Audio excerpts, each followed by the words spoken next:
Antes de hablar de la mol, es necesario contextualizar el término con la vida cotidiana. Normalmente los seres humanos utilizan términos para abreviar ciertas cantidades, como por ejemplo, al referirse a 12 unidades de algo, se habla de la docena. El término decena se refiere a 10 unidades y el término centena se refiere a 100 unidades. De la misma manera, los químicos necesitaban hallar un término para poder abreviar cantidades de la misma manera como lo hacen las personas del común.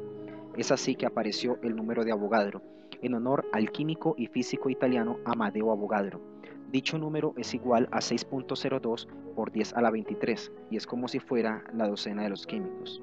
Comprendida dicha analogía entre el número de Avogadro y la docena, ahora es pertinente tratar el concepto de la mol. La mol es la cantidad de materia que contiene 6.02 por 10 a la 23 átomos, moléculas, fórmulas unitarias, iones, etc. Es decir, el número de Avogadro equivale a 602.000 trillones de átomos, moléculas o iones. Esto lo podemos encontrar en un mol de átomos, en un mol de moléculas o en un mol de iones.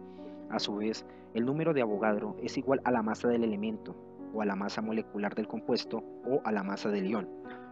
Para favorecer la comprensión de la temática, observaremos el siguiente video. Hola, hoy hablaremos sobre el concepto de mol y masa molar. ¿Y por qué? Porque son los tipos de cantidades que se manejan en química. Y esto sucede por lo siguiente. Resulta que el número de átomos o moléculas que existen de una sustancia en una cucharada es del orden de los millones de millones de millones de millones de millones. Entonces son cifras tan grandes que es difícil manipularlas de esta manera. Por eso se ha ideado una unidad que se llama el mol. El mol es la cantidad de átomos que tendrían 12 gramos de carbono 12, de isótopo de carbono 12 gramos del isótopo de carbono 12. Y esa cantidad ya ha sido estimada. Esa cantidad es un número gigante que es 6.02 por 10 a la 23 átomos. En este caso decimos que existen, mire, el 10 a la 23 es un número gigante. Tanto así que, por ejemplo, que si llenáramos de canicas la superficie de la Tierra, cubriría un espesor de 5 kilómetros. Entonces, estamos hablando de un número que ni siquiera cabe en la cabeza. Y es justamente porque los átomos son muy pequeños. Entonces, miren cómo es la cuestión. A 12 gramos de carbono químicamente puro, le vamos a decir que eso es un mol, ¿sí? Y que ese mol tiene una cantidad inmensa de átomos. Y entonces lo que equivaldría al mol como una unidad de cantidad. El mol sería algo así como una docena, pero de átomos. A ver cómo me explico. Ya, por ejemplo, para hacer cálculos estequiométricos no se debe sumar, por ejemplo, con bicicletas, no se debe sumar el número de ruedas y el número de marcos por kilogramo, sino por cantidades, tantas docenas y tanto lo otro. Veamos. No es de olvidar que este número en especial se le llamó o se le llama número de Avogadro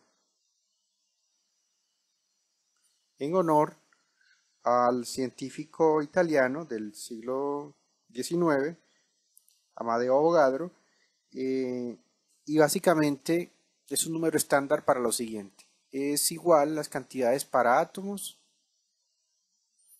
para moléculas o para iones. De la siguiente manera. Por ejemplo, un mol de átomos de carbono puro, carbono 12, tiene 6.02 por 10 a la 23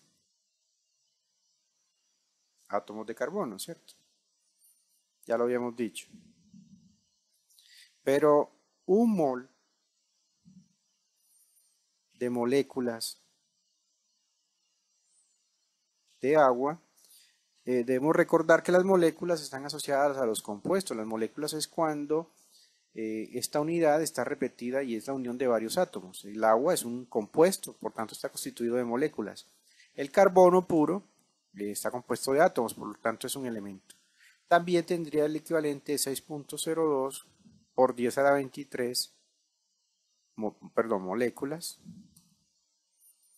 de agua. Y en el caso de los iones también equivaldría. Recordemos que los iones son átomos o grupos de átomos que tienen carga eléctrica. Por ejemplo, un mol de iones de este ion, que se llama nitrato, tendría el equivalente a 6.02 por 10 a la 23 iones de ese ion. Entonces, es un número, una de las constantes universales que vamos a usar para saber las cantidades. Con este número de Avogadro y con el concepto de mol podríamos saber, por ejemplo, cuántos átomos de agua hay en una piscina. Por ejemplo, que podremos más adelante. Veamos. Veamos este ejemplo. ¿Cuántos átomos de hidrógeno hay en 0.350 mol o moles de glucosa? Recordemos que la glucosa tiene esta fórmula molecular, C6H12O6. Bueno, lo primero que tenemos que saber es lo siguiente. Tomamos el número de moles, que es 0.350 mol de glucosa, que es C6H12O6, vamos a usar el equivalente del número de Avogadro, pero en forma vertical. Sabemos que una mol de cualquier sustancia, en este caso de la glucosa, C6H12O6, equivale a 6,02 por 10 a la 23 moléculas de glucosa, de C6H12O6. Este sería el primer cálculo. Y también tenemos lo siguiente.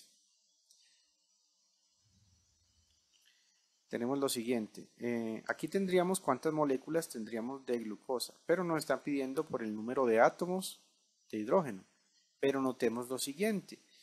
En la molécula de glucosa existen 12 átomos de hidrógeno por una molécula de glucosa. Entonces podemos hacer la relación directa. Es decir que en una molécula de glucosa existen 12 átomos de hidrógeno. Podemos ponerle acá glucosa, C6H12O6. Entonces, ¿qué sucede? Las moles acá se cancelan, multiplicamos por esto. Y las moléculas de glucosa se cancelan con esta y nos quedaría el número de átomos. Eso obviamente nos va a dar un número muy grande. El número que nos da es de 2.53 por 10 a la 24 átomos de hidrógeno. Entonces, con el número de Avogadro podemos conocer ese tipo de datos. Veamos otro ejemplo. Pero antes veamos el concepto de masa molar. La masa molar tiene que ver justamente con el concepto de mol y el número de Avogadros. Tenemos lo siguiente, los pesos atómicos están en la tabla periódica. Por ejemplo, para el carbono tiene un peso atómico, tiene digamos 12, un átomo de carbono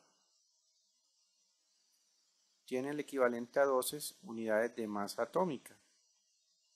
Pero si no hablamos de átomos, unidad de masa atómica es la unidad mínima que se usa para medir la masa de los átomos. Pero como no vamos a trabajar con átomos de carbono, sino con moles, por lo que ya explicamos, podemos decir lo siguiente, que una mol de carbono tiene un equivalente a 12 gramos. Esos 12 gramos que son los del sistema internacional. Entonces, de esta manera es lo que vamos a llamar el peso atómico. El peso atómico del carbono va a ser 12 gramos por cada mol. Entonces, ¿cómo encontramos la masa molar de una molécula? Por ejemplo, ¿cuál es la masa molar de la molécula de glucosa? Veamos a ver cómo. La molécula de glucosa, ya lo dijimos, es C6H12O6. Quiere decir que una sola molécula tiene 6 átomos de carbono, 12 de hidrógeno y 6 de oxígeno. Entonces, la masa molar de la glucosa sería entonces, tendría 6 átomos de carbono, que sería el equivalente a 6 por 12.0, que es lo que está disponible en la tabla periódica. Eso da como un total 72 gramos por mol. Tendría 12 átomos de hidrógeno que tienen en la tabla periódica 12 veces multiplicado por 1.00, lo cual daría 12,0 gramos por mol. Y tendríamos 6 átomos de oxígeno, que sería 6 multiplicado por 16, perdón, 12 no, 16.0. ¿Esto dónde está? En la tabla periódica, 16 por 6, daría 96 gramos por mol. La suma total sería la masa molar de la glucosa. Eso da 180.0 gramos por mol. Entonces, con esa masa molar podríamos ya empezar a hacer cálculos estequiométricos y lo veremos en otro video. Hasta pronto.